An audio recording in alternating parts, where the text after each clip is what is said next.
தமிழக வெற்றிக் கழகம் கடந்த ஆண்டு பிப்ரவரியில் விஜய் ஆரம்பித்த பிறகு பல்வேறு நிர்வாக ரீதியான கட்டமைப்புகள் மேற்கொள்ளப்பட்டு வந்தது. அந்த வகையில் தற்பொழுது மாவட்ட செயலாளர்கள் நியமனம் என்பதும் நடைபெற தொடங்கியிருக்கின்றது.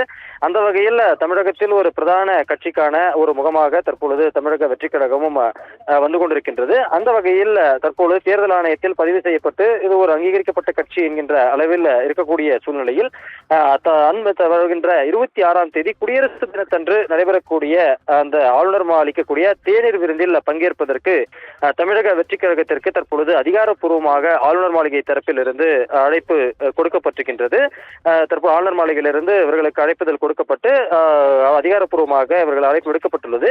இதனைத் தொடர்ந்து தமிழக வெற்றிக் கழகம் சார்பில் இந்த ஆளுநர் அளிக்கக்கூடிய அந்த தேநீர் விருந்தில் பங்கேற்பார்களா என்பது குறித்து கட்சியின் தலைவர் விஜய் முடிவெடுக்க உள்ளார்.